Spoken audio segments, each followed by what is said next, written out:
Hello, I just wanted to give some PTR impressions of the new patch. Unfortunately, I waited too long and I forgot PTR server gets taken down, which means I have no real way to access the replays from that. Uh, just going over the patch notes real quick. The TLDW of this patch is that all the reworks are fine to good. Valla's OP as far as that's concerned. She's kind of like Falstad was. She's going to deal way too much damage. You're going to feel really bad if you're a frontliner, but she dies to everything and anything. And so a lot of bad players are going to int on her. And your DPS are going to have to learn to stop being scaredy cats and walk up and trade with her. Because otherwise, what's going to happen is the tank's going to be at half life every fight before it even starts. And you're going to be really sad. And you're just going to lose to her. Also, I expect until nerfs happen, double healer Valla is going to be legit. Or, support, same thing. Zarya Valla is very legit. Stitches is good. You're still going to draft him in the same place you would Stitches normally. Because if you're not landing hooks, he's not much of a hero. Bile got considerably more impressive because the 20 talent is kind of busted on him. So just something to keep in mind. Rainer's weird. He's either a bad auto attacker compared to like Valla or Cassia, or you can go Q Wizard build, which is like if you can hit groups of enemies, like if people just clump, you can just like keep trading off Qs and traits and basically destroy people. And that's with the 13 talent. Anduin's just good now. I would say he was kind of meh before, unless you got a lot of trait value. He's just kind of good now. His heal output's high enough. Joe's weird. She's probably a better offlaner than tank, but something that people don't seem to understand, you have to talent into her wave clear now. Because she just doesn't have enough good stuff anymore. You actually just need to take something like Eternal Retaliation, because you can't just take Sins Exposed on 4, which is the usual go-to.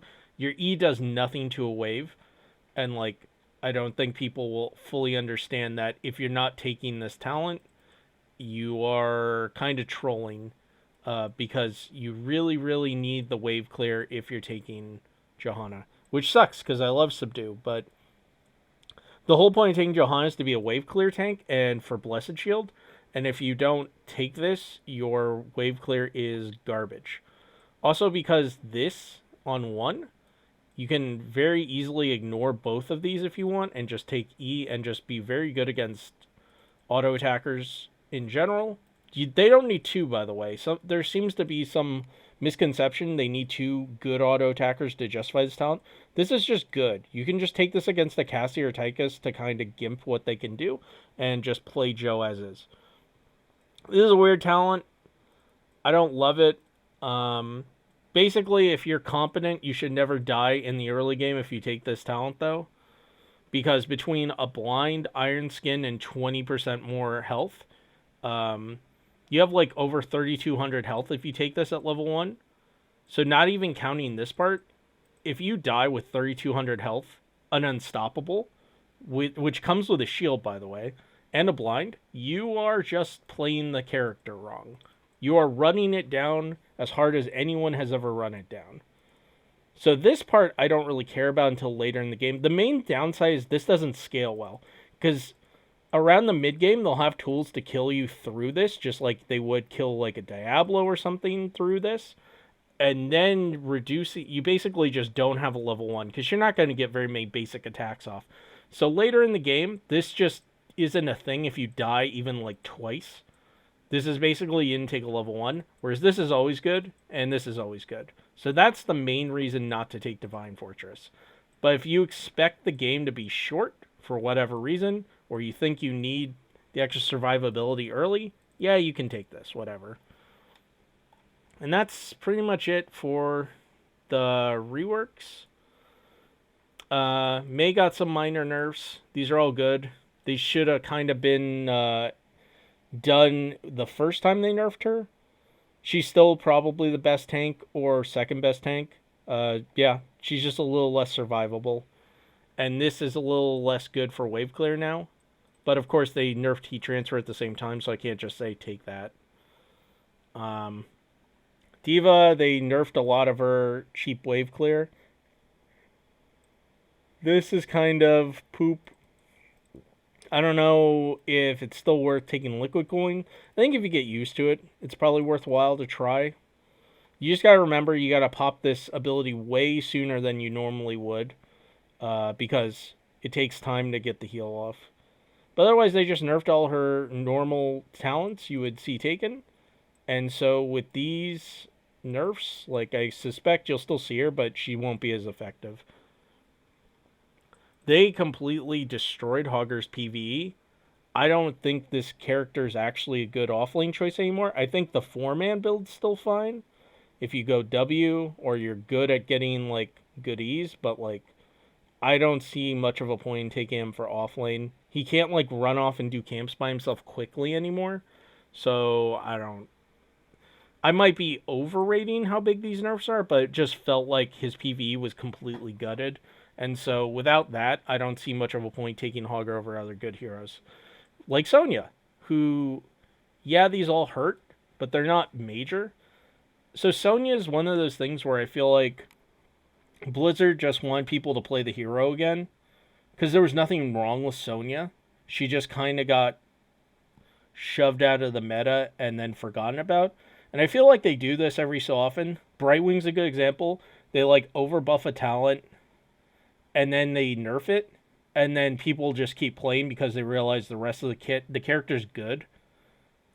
They just stop seeing play for whatever reason. Chromie, same deal. Obviously a little different because she got multiple talents buffed at the same time and she was actually just OP. But, you still see a lot of her compared to before they did that. Whereas not a lot of that has changed, honestly. Just people were unwilling to like try and find her best talent tree, and that's it. And I just feel like they keep doing that. Malfurion's another one. Like, there was nothing wrong with Malfurion before, but with Emerald Dream being busted, people are playing the hero again. And I think even when they inevitably nerf Emerald Dream, which, by the way, Emerald Dream sucks in low-level games because people wake the person up immediately. It's only good in high-level, where it is just too good, I feel like. But even if they nerf it, I don't expect Malf to suddenly like fall out of the meta, which is good because he should have been seen play to begin with. There was nothing wrong with Malf. He just required more work to play as a hero. TLV nerfs, good. Lucia nerfs, good. Still probably the best healer in the game, but these needed to happen. I wish they nerfed this even more. This is actually just the most busted thing on a healer. Uther, good. He shouldn't be like this tanky. Asmodan, they nerfed the PvE build, which is good because it's split push garbage that you win with in Storm League because people don't pay attention. This is interesting. I don't know how much damage he outputs now. It might be enough where you could actually consider him in a real game on those like long drawn out maps like Tomb or Volskaya or something. Like, it's not that hard to scale to 400, and that's actually a significant amount of damage. Falstaff got nerfed. Good. He needed it. Obviously. More importantly, they fixed the bugs. And this is also huge because Lightning Rod may actually drop off, sometime this year. Whereas before you could walk out of it, it'd still be active, fall back into range and go off is the stupidest thing. Buffs. Don't think this will see any real difference in play. People who like these characters will still like them. Nothing has changed enough to get them to keep playing the heroes. And that's it. That is my quickie take on the patch. Oh, and XP globes. I don't care. Yes, it makes bad macro better because you'll get something for it. But in games where people know how to soak, you can't just like give up multiple waves and take 25%. 25 on the dollar is still crap. Like, if a team is just soaking every lane and getting all the globes, and you're soaking 2 lanes and occasionally visiting one for a quarter, you're still going to lose. You have to get so much more value elsewhere to justify doing this over just soaking like a good person, like a good player. This is whatever. I don't hate Warhead. I think with real comps, it's actually kind of a fun map. The objective is kind of weird because boss is still so strong. That's still the real objective on the map. But whatever. I'm sure we'll get used to it. Volskaya,